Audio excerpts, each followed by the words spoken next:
자, 반갑습니다. 신경진입니다. 자, 우리가 지난 시간까지 이제 이 과목 빅데이터 탐색에 있어서 챕터 01에 해당하는 데이터 전처리에 대해서, 그죠? 데이터 정제, 그리고 분석 변수 처리, 이러한 섹션들을 한 번에 다 우리가 공부를 했죠.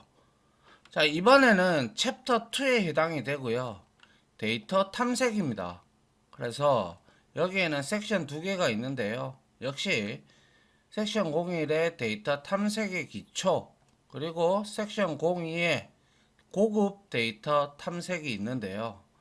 자, 여기 두 가지 섹션 중에서 첫 번째 섹션 01의 데이터 탐색의 기초는 출제 빈도가 좀 있는 편이고요. 고급 데이터 탐색은 출제 빈도가 그렇게 높지는 않아요. 그래서 이번 시간도 저번 장과 마찬가지로 챕터 2 섹션별로 나누는 게 아니라 한 번에 다 우리가 공부를 하도록 합시다. 알겠죠? 그래서 이번에는 데이터 탐색에 해당하는 챕터 2고요. 그 다음에 이제 우리는 데이터 탐색에는 말씀드렸다시피 데이터 탐색의 기초, 그리고 고급 데이터 탐색에 대해서 우리가 살펴보도록 합시다. 아시겠죠? 자, 먼저 섹션 01에 해당하는 데이터 탐색의 기초부터 이제 살펴보도록 합니다. 자, 첫 번째로 데이터 탐색이라는 것은 뭡니까? 그러니까 우리가 수집한 데이터가 있으면 이제 우리가 여러 가지 방법을 통해 가지고 뭡니까? 이렇게 직관적으로, 객관적으로 우리가 그러한 데이터들을 탐색을 하는 거예요. 그래서 관찰하는, 통찰하는 방법이라고 볼 수가 있겠는데요. 그래서 첫 번째로 탐색적 데이터 분석, 흔히 EDA라고 우리가 앞에서도 이 내용은 나왔었습니다. EDA, Exploratory Data Analysis라고 하는 EDA의 약자가 될 거고요. 그래서 이 탐색적 데이터 분석이라는 것은 우리가 먼저 데이터를 수집을 하잖아요. 그죠? 수집이 다 됐어요. 그러면 수집한 데이터가 들어왔을 때, 그죠?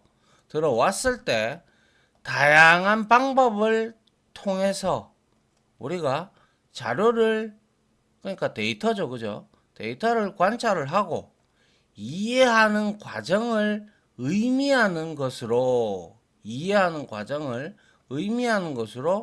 본격적인 데이터 분석 전에 자료를 직관적이고 객관적인 방법으로 우리가 통찰하는 과정이다.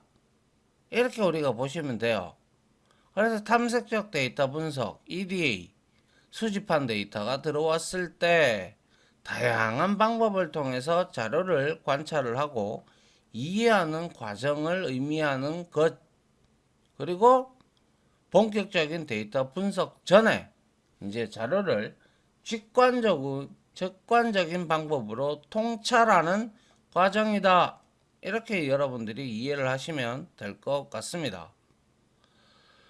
자, 그런데 데이터 수집이 되고 난 다음에 우리가 이러한 데이터를 이제 탐색적 데이터 분석이 왜 필요한지를 알아야죠. 왜? 그죠? 그래서 탐색적 데이터 분석의 필요성을 한번 보게 되면, 자, 우리가 탐색적 데이터 분석의 필요성에서 첫 번째로 보게 되면 데이터가 들어온단 말이에요. 그죠? 그러면 그러한 데이터에 분포가 나오겠죠. 그죠? 어디에 많이 있고 여기에는 적게 있고 우리가 이런 것들, 그죠? 데이터 분포 및 값을 검토를 함으로써 뭘 얻을 수가 있겠어요? 그렇죠. 데이터가 표현하는 현상을 이해할 수가 있고, 그리고 이러한 데이터 탐색적 데이터 분석을 함으로써 우리가 이 데이터 수집된 데이터에 표현하는 현상을 이해하며 내재된 잠재적인 문제에 대해서 인식하고 이러한 해결안을 우리가 얼마든지 도출을 할 수 있을 겁니다. 제가 말씀드렸다시피 데이터를 수집을 한다고 해서 그러한 데이터들이 막 물론 좀 뭐 어느 정도 규칙에 맞게끔 이제 변환이 되어서 이제 우리가 EDL 기법으로 이제 우리가 수집을 하는데, 그럼에도 불구하고 뭡니까? 내재된 잠재적인 문제점이 분명히 있을 거예요. 데이터 용량이 크면 클수록 말이죠. 그죠? 그래서 그러한 문제점을 인식을 하고 당연히 해결을 해야 우리가 데이터 전처리, 클리닝을 잘 할 수가 있잖아요. 그죠? 예. 그래서 해결안을 도출을 할 수가 있다라는 거예요. 내재적인 잠재적 문제에 대해서. 그래서 문제점이 만약에 발견이 되었다. 그러면 분석 전에, 데이터를 분석하기 전에 데이터 수집 의사를 결정할 수가 있다라는 거예요. 그래서 문제점이 발견이 됐다면 그게 한두 개라면 문제가 안 되겠지만 너무 많은 거다. 그러면 아예 분석 전에 다른 데이터나 아니면 추가적인 데이터를 수집을 해야 될지 그러한 의사를 회의나 뭐 이런 걸 통해서 우리가 결정을 할 수가 얼마든지 있겠죠. 맞습니까? 예, 문제점이 발견됐을 때는 데이터 분석 전에 그러한 내용에 대한 데이터에 대한 내용이 문제점이 발견이 됐어. 근데 너무 많아. 그러면 그거는 폐기 처분하고 다른 데이터를 수집을 하든가 아니면 몇 개 안 되고 소수의 몇 개가 있다면 그거를 제거를 하고 추가적으로 데이터를 좀 더 수집을 하든가 이런 의사결정을 우리가 할 수가 있을 겁니다. 그죠? 예. 아울러 다양한 각도에서, 그죠? 한 각도에서만 바라보는 게 아니라 다양한 각도에서 데이터를 살펴보는 과정을 통해서 우리는 문제 정의 단계에서 인지하지 못한 새로운 양상, 그죠? 문제 정의 단계에서 또 우리가 데이터를 쭉 다시 다양한 각도에서 살펴보면서 문제 정의 단계에서 인지 못한 새로운 양상이나 패턴을 얼마든지 발견할 수 있습니다. 맞잖아요. 그죠? 한 각도에서만 바라보면 그냥 그 각도에서만 바라보는 문제점만 나올 뿐이지, 그거는 좋지 못한 방법이죠. 어떻게 데이터를 우리가 수집을 했는데 고생해가면서 수집을 하고 전처리를 하고 뭐 등등을 했는데 이제 다양한 각도에서 우리가 데이터를 살펴봐야 문제 정의 단계에서 인지 못했던 새로운 양상이나 패턴이 발견이 될 수가 있다라는 것이죠. 맞습니까?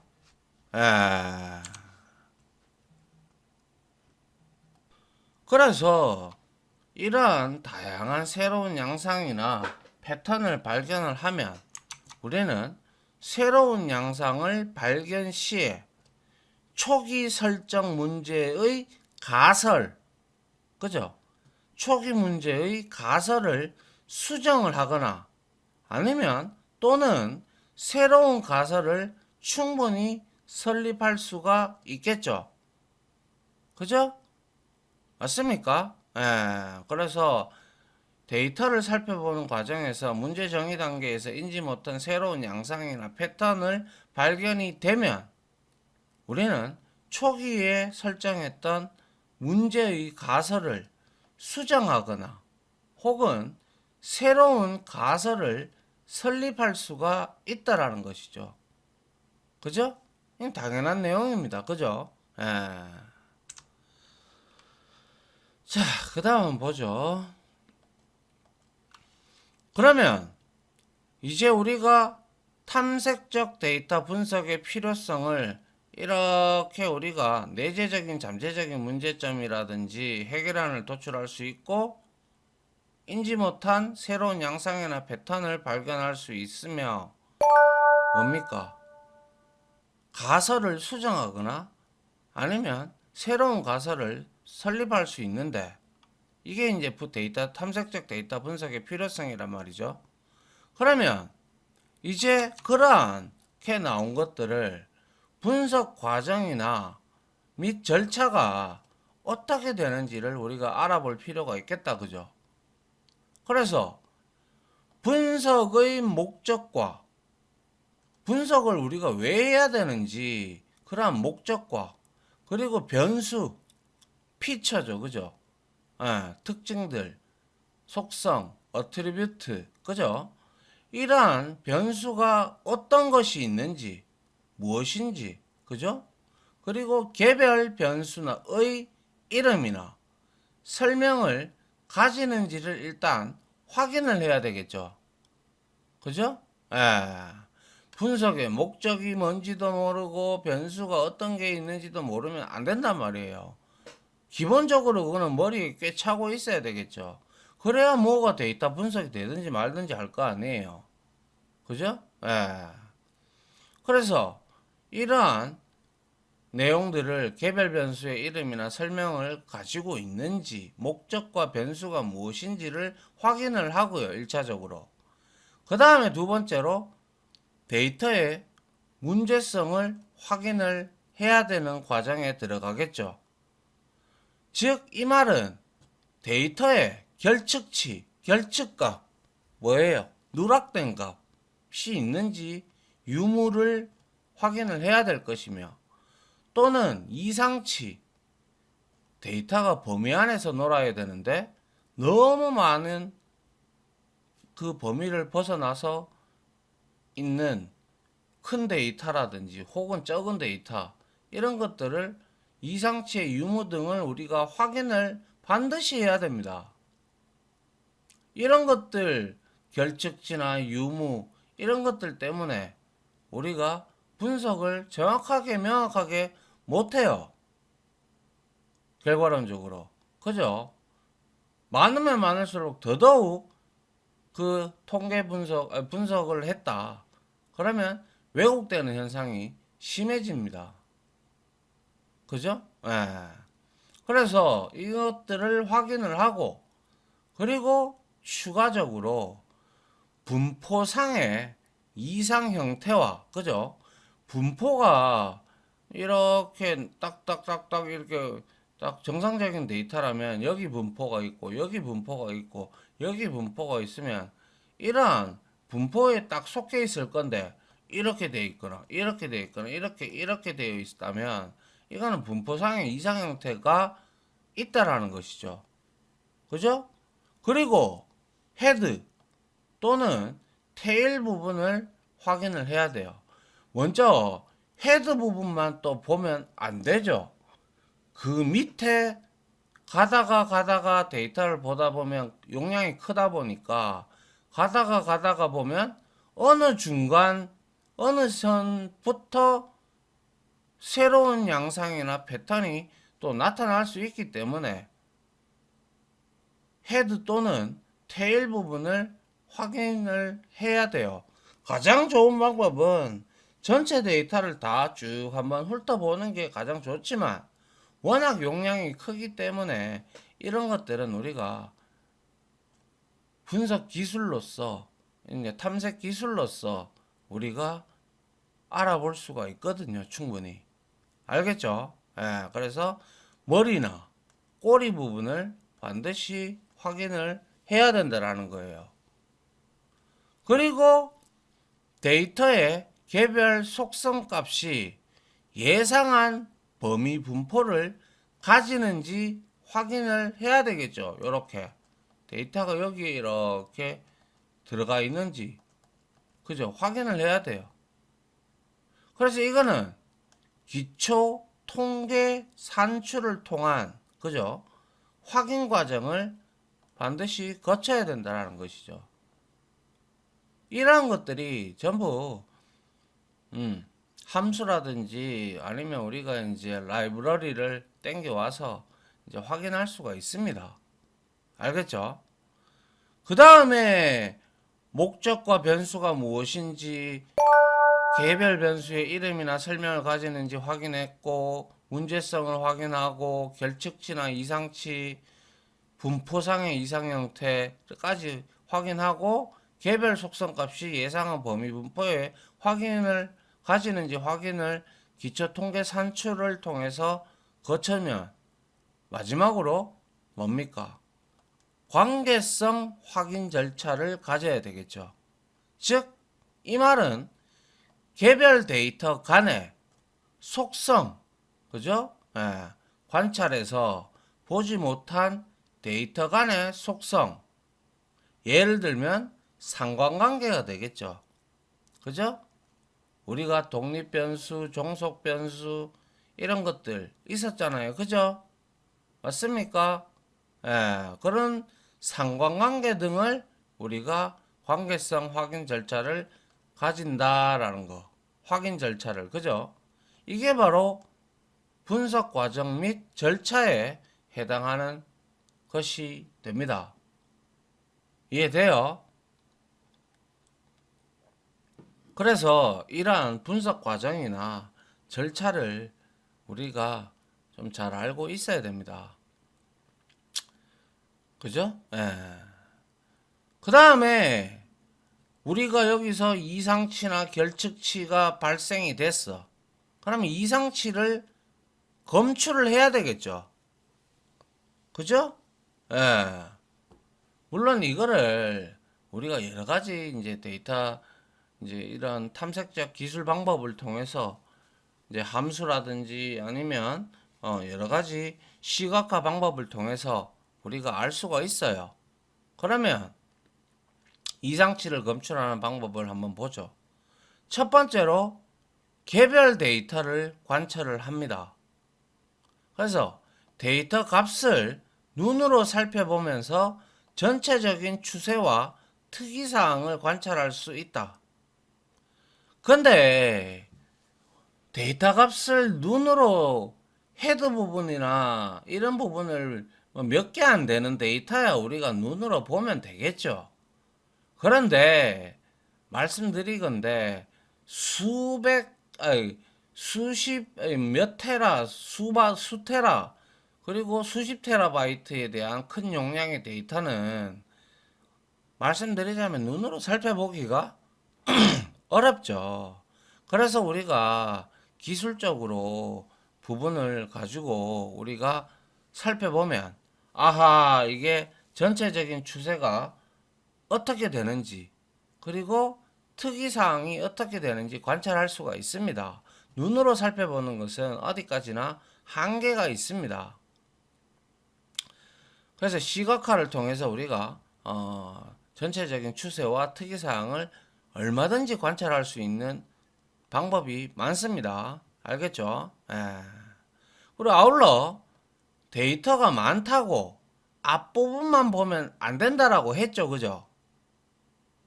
그죠? 앞부분에 그 부분만 봤을 때 만약에 데이터의 패턴 양상이 안 나타날 수도 있잖아요. 그죠? 근데 데이터 앞부분만 보면 안 되고 패턴이 뒤에서 나타날 수도 얼마든지 있습니다. 그죠? 그렇기 때문에 패턴이 뒤에서 나타날 수도 있기 때문에 뒤, 오와 무작위로 표본을 추출해서 관리 관찰을 한다. 즉 이거는 샘플링을 의미를 하는데 실질적으로 샘플링만 해서는 되는 건 아니고요. 아무튼 그냥 말씀드렸다시피 기술적인 부분을 이용을 해서 우리가 전체적인 데이터를 분포도를 봐야 돼요. 그래서 이상치나 결측치를 우리가 확인을 해야 된다는 것이죠. 그런데 단 이상치는 표본의 크기가 작으면 작을수록 나타나지 않을 수도 있다라는 거예요. 물론 나타날 수도 있겠죠.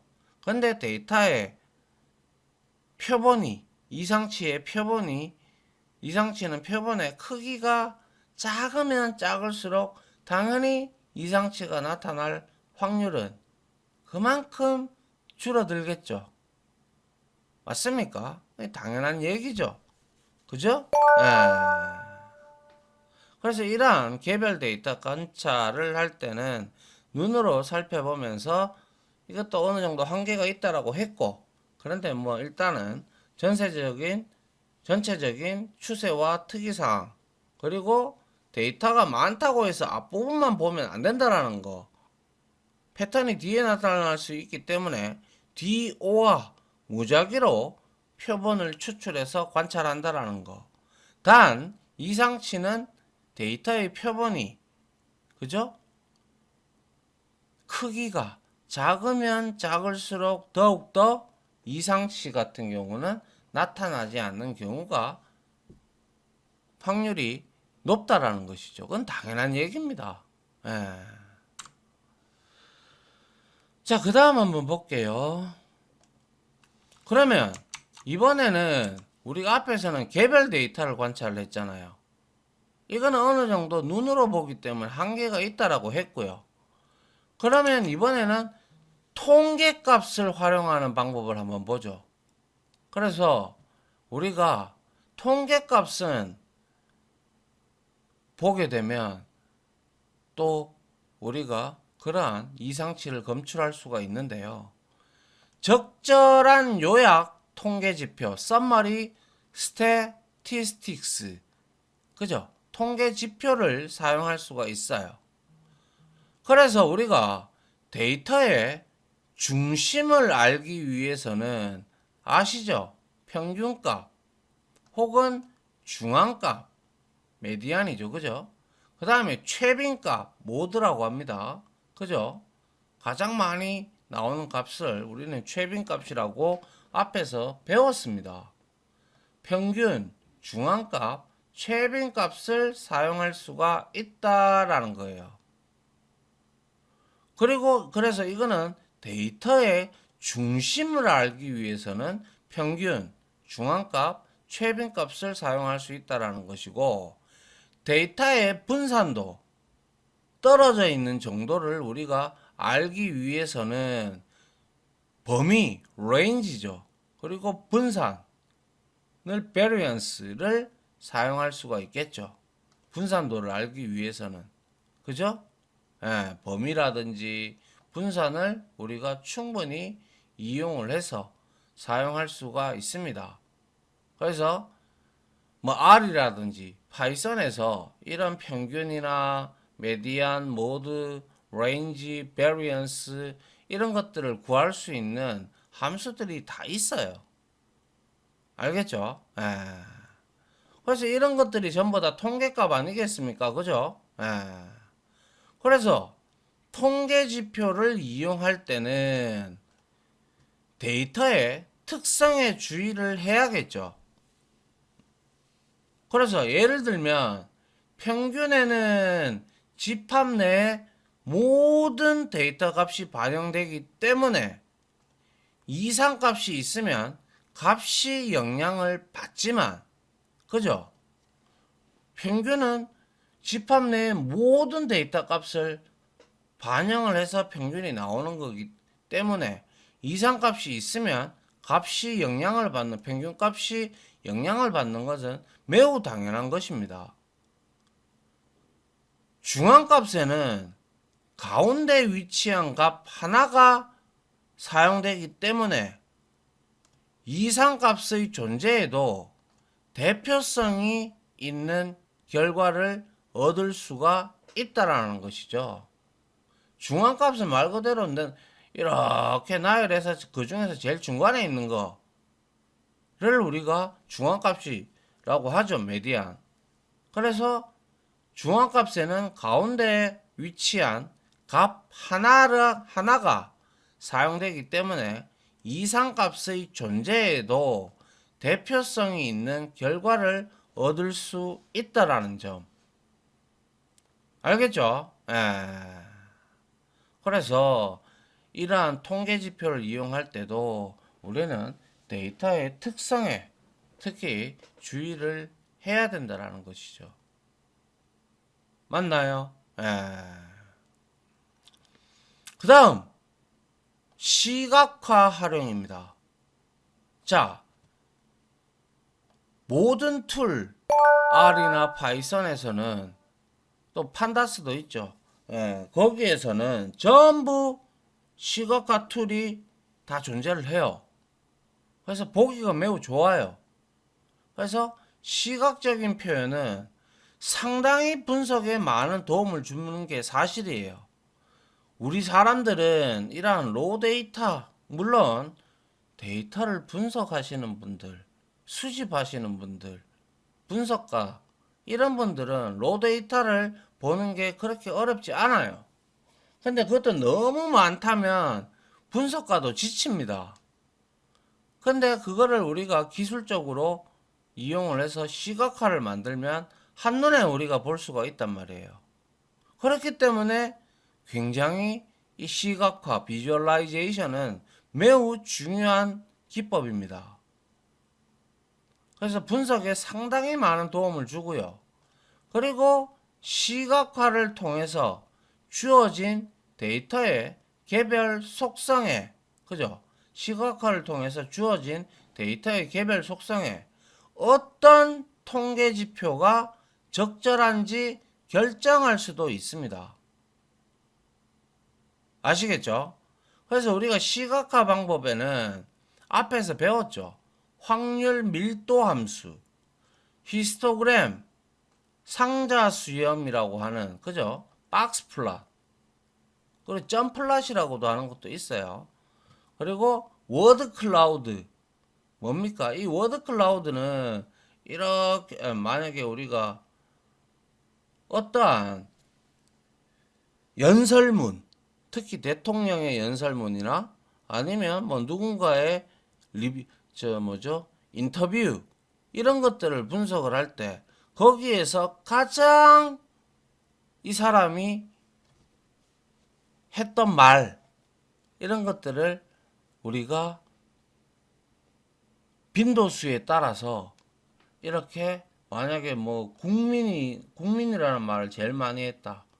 그러면 국민이 이렇게 커지고 그리고 그 다음으로 뭐 예를 들어서 보안이라는 말을 많이 했다. 그러면 요렇게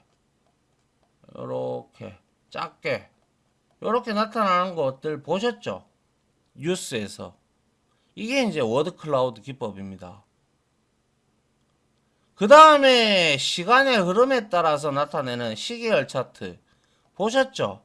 이렇게 있으면 시계열 차트에 따라 이렇게 변해가는 거.